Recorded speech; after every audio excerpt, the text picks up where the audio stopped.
Simple cake para sa ating asawa, papa, o anak na lalaki. Mga mi, tara na G! Simple lang ang design ng cake na ito pero hindi siya madali para sa akin.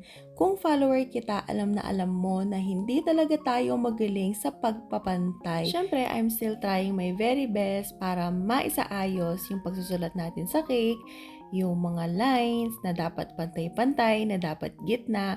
Hanggang ngayon, medyo nagsastruggle pa ako. Pero alam ko naman at nakikita ko naman na nag-i-improve na ako.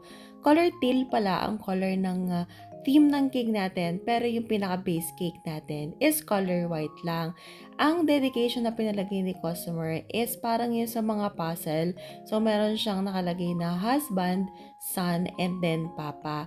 Naglagay ako muna ng white na lining dito bago ko siya pinatungan ng color black.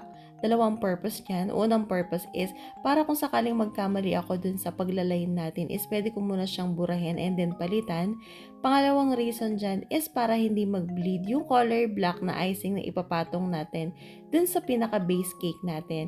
As you can see, nginig na nginig talaga ang kamay natin dito. At hanggang ngayon, medyo ganyan pa rin tayo. Pero meron ng konting improvement gaya nga ng sabi ko.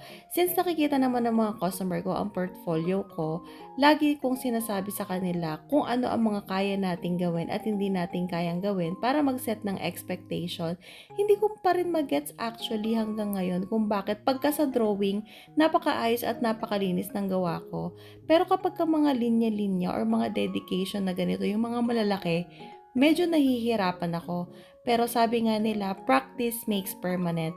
So, kailangan ko lang talaga lakasan ng loob ko at mag-practice pa, tumanggap ng maraming ganitong klaseng orders para in the future, mas maging malinis at pulido na ang gawa ko. Gaya ng lagi kong sinasabi, kahit na 5 years na ako sa cake industry, I still consider myself as a beginner.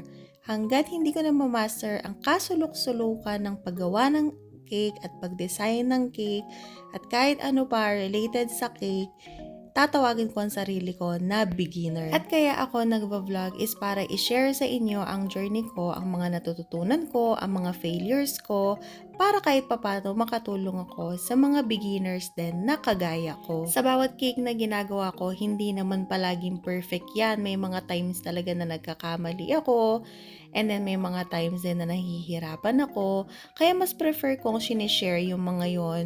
Hindi ko kinakat, hindi ko pinupost yung kung ano lang ang maganda.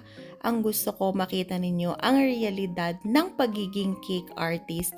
Ginagawa ko ito para makita ng lahat kung ano talaga ang nangyayari sa likod ng bawat magagandang cakes na ginagawa natin. At para na rin malaman ninyo kung papasukin nyo ba ang ganitong industry. Ayun lang naman for today's video. See you on our next video. Bye!